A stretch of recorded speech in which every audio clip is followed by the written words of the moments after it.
another Ref Brandon and the Todd Family YouTube video. Wherever you are, whatever you may be doing, thank you so much for making Ref Brandon and the Todd Family part of your day. We always greatly appreciate it. If you follow the channel, you know that you've already seen me one time today, so this is my second video today. If you jump on here live, feel free to leave a comment in the comment section. Make sure you give the video a like and a thumbs up. Subscribe if you have not yet subscribed. And share the video on all social media platforms. I normally get pretty good feedback when I do live videos. I didn't get a lot of comments earlier today, but it was lunchtime on a Monday afternoon, so I knew that most people were going to be at work. I just wanted to go on live in case anybody wanted to chime in. And the reason why I'm going live tonight is because I'm doing this week's top 10 countdown a little bit early. And Austin, thank you so much for jumping on here live on this Monday night. And you asked me Saturday when I was going to talk wrestling, and I talked wrestling in my video earlier today. And I'm almost positive I talked wrestling in my video I did last night, so go back and watch them. But I'm doing this week's top 10 countdown about a day or so early. I did one last Tuesday night live, but normally I do them on Wednesdays. But I'm doing this week's on a Wednesday or Monday night because tomorrow night the first college football playoff poll comes out. And I don't know what it's going to look like. Yes, Austin, this is college football. So I wanted to come on here and give you how I would vote if I had a vote in the college football playoff poll. I'm not going to do 1 through 25, just the top 10. So we can call this the BT playoff poll if I was allowed to vote for the college football playoff committee. Number 10 for me would be the Boise State Broncos. I think Ashton Genty is the best running back in America. I'm not sure that Boise State has the talent they had early 2000s when they were consistently a top 5, top 10 team every single year. But I still think they're really good. But even if they're not as good as they were 20 years ago, I think they deserve a chance as long as they keep winning. Because remember, early 2000s they were top 5, top 10, and all you heard was, well, they can't beat a good team. And then they beat Oklahoma, and then they beat Georgia. And then instead of people giving them credit for beating those teams, all of a sudden they're finding excuses on why they won. When the fact is, they won. They did what they were supposed to do. They lined up, played Oklahoma, they beat them. They lined up, played Georgia, they beat them. I think they even beat Oregon one time, but I could be wrong, but I think they did. And Austin, football season ends in February. Hey there, Andy.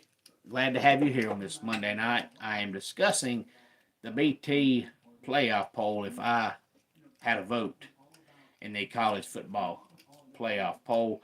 But in my opinion, Boise State did what they were asked to do and beat those teams.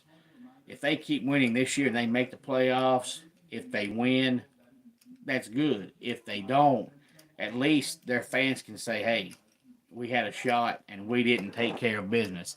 Hey there, Johnny. Glad to have you here. Hopefully y'all are college football fans. So I think if Boise State keeps winning, they will make the playoffs, and they should as the highest ranked group of 5 teams. So they'd be my number 10 team. Number 9, I have the BYU Cougars. I know nobody talks about the Big 12, but the fact is it's one of the Power 4 conferences, and here they are undefeated in November in a Power 4 conference. I can't leave them out of the top 10. I just can't do it. For me, number 8 is Tennessee. And as I go along, you'll see that my top 10, for the most part, except for Boise State, who's not AP top 10, my top 10 is the same as the AP poll, just numbered differently based on who I think is the better team. Now, as I go along, you'll see that there are two teams on here that played each other earlier in the year. And of course, obviously, one team won and one team lost. But I personally know that as the season goes on, teams can get better. And even though these teams played earlier in the year and one team won and one team lost, it's not the following weekend. Now, had they just played this past Saturday and that team won, then I would have that team ranked higher. But in 3 or 4 weeks, a lot can change. And I think if they played again, the team that won last time wouldn't win this time. And my top 10 is based on not just one game, but usually a series of games played more on a neutral field, because if you put two top 10 teams together and they play a home and home, most of the time the home team is going to win. So I say, who's a better team on a neutral field? That way neither team has the advantage. And when I say neutral field, I mean a legit neutral field. Sometimes they call this stuff a neutral field, and it's not. Like when Oklahoma and Texas play every year at the Dallas Fair, to me, that's not a neutral field. When Georgia and Clemson play in Atlanta, that's not a neutral field. I know neither team plays there, but it's closer to Athens, so let's not kid ourselves, pretend like it's not a pretty much glorified Georgia home game, because it is. If Georgia and Clemson play, to me, a neutral field would be them playing in Indianapolis or them playing in North Dakota, not 30 minutes from the Georgia campus. That's not a neutral field. My neutral field is actually when you play a game and two teams are on the road and neither one's at home, and they're not playing in a stadium that's anywhere near either one of them's home stadium. That's a true, legit neutral game. So I think about, if these two teams played on a neutral field in a series of games, who would win? Because in one game, anybody can win. One team can be better than one team, and everybody knows they're better, but they go out there in that one night and they throw 5 interceptions. Well, guess what? You lost. But what would you do in a series of games? That's what makes college football different, because every other sport you have a 5 game series or 7 game series, and a lot can happen in a series. But in one game, you lose, you have a bad game, you're in trouble. Hey, Mir, glad to have you here. And I'm not John Moxley. I'm a lot better looking than John Moxley. John Moxley wishes he was this good looking. Number 7 for me is Indiana. A lot of people think they're the best team in the country. I'm still not there yet. Now, their coach makes them hard to dislike because he's very confident, means what he says, and goes out there and does what he says. The man is a true winner. I mean, there's no doubt about it. No questions asked.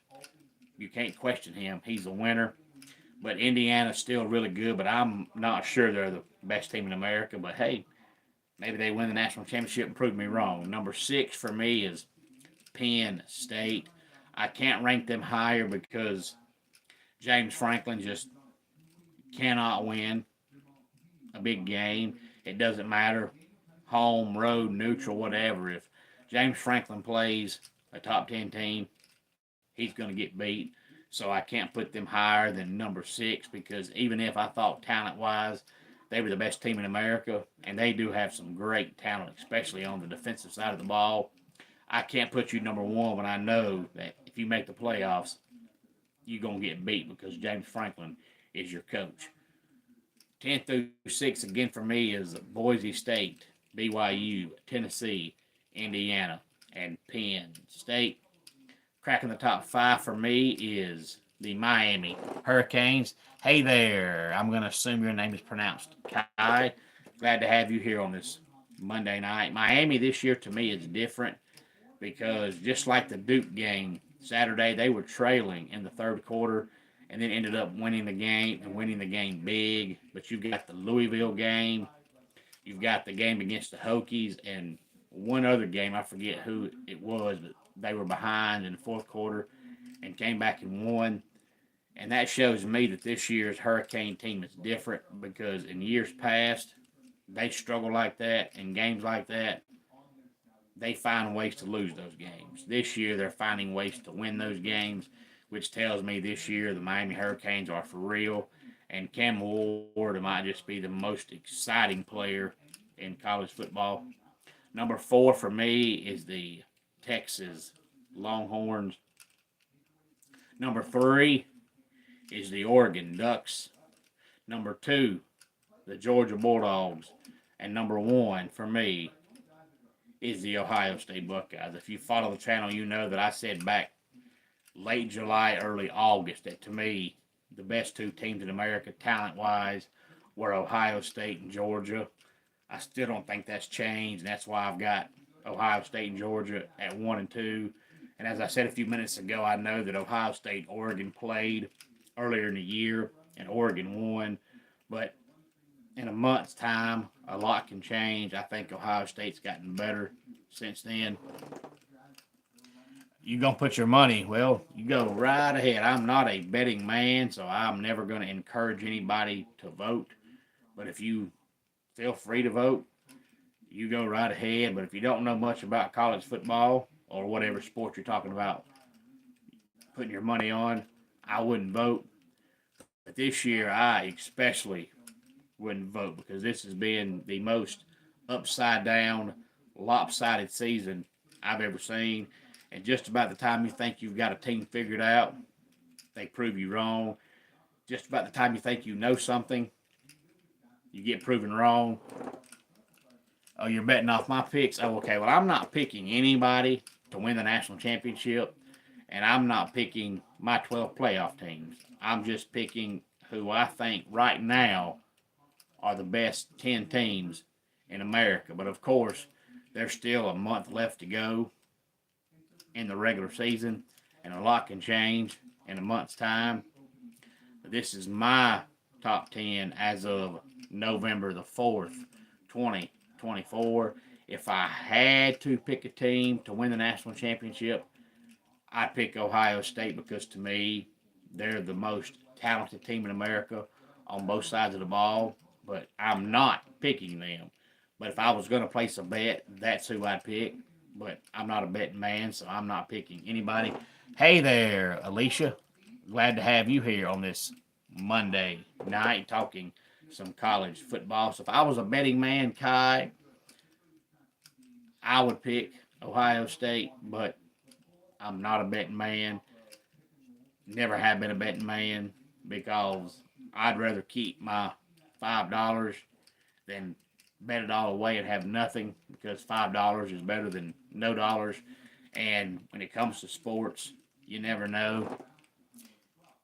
You put it on UTRGV.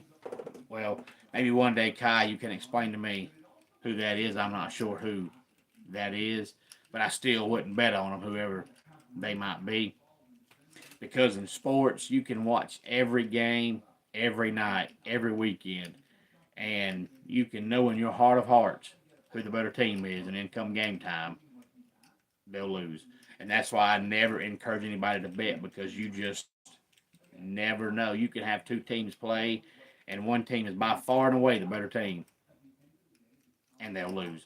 Just like, for example, Clemson and Louisville on Saturday. Now, with 3 small kids and all I do on the side, I don't have time to watch the sports I used to watch, but used to, I watched sports day and night, night and day. I didn't think anything else existed except for sports. And I would watch every prediction show known to man, listen to every prediction show known to man. I don't do that anymore, but of the predictions I heard and saw last week, everybody picked Clemson to win that game because on paper, Clemson's the better team.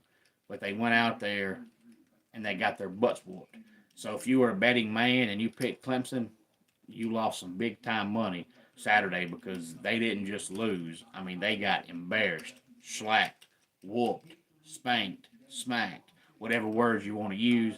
And that's an example of why I don't bet, because there's no way if I'd have bet on that game that I wouldn't have picked Clemson. And I lost my money because they got embarrassed Saturday night. So I think Ohio State right now is the best team in America, but things can change. So if I was going to pick somebody to win it all, that's who I'd pick.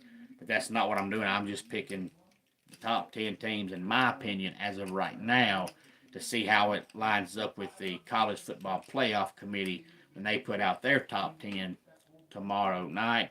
About 24 hours from right now, we'll know what the top 10 looks like in the first college football playoff poll. And I explained this, I think it was earlier, but it might have been last night, that the reason I've got Ohio State ahead of Georgia is only because I think talent wise, top to bottom, for the most part, they're neck and neck. But Carson Beck, for whatever reason, has regressed. I'm not sure why, but he has. But we know Kirby Smart's history. Unless there's an injury, Kirby Smart doesn't change quarterbacks, so there's no way Carson Beck gets benched. But he's thrown 11 picks in 5 games, which is over 2 a game. That's embarrassing. That's awful. He's regressed big time. And Georgia either leads the SEC or leads the nation in dropped passes. So when Carson Beck does make good passes, Georgia drops them. I just don't think you can win a national championship with an inconsistent passing game. I just don't see it. I knew it was going to get a little worse because they lost their tight end, who was their go-to player for the last 10 years, plus all of their good, experienced wide receivers. And you don't lose your entire wide receiver room and be just as good on offense. You just don't. You're going to take a step back. So I knew they were going to take a step back, but I didn't realize that Carson Beck would be one of the main reasons. I just thought, well, they'll get worse because they lost all that experience, but Carson Beck's good enough to make something happen. And he has a little bit. I mean, they've still scored 30 plus points in every game, and their defense is so good. If they score 30 points, they're going to win about every game. But I just don't think you're going to play Ohio State or Oregon for the national championship with a quarterback that's inconsistent and receivers that can't catch and win the national title. Maybe I'm wrong. Maybe they prove me wrong. But just because Georgia's passing game is lackluster right now, I think Ohio State's a little bit better.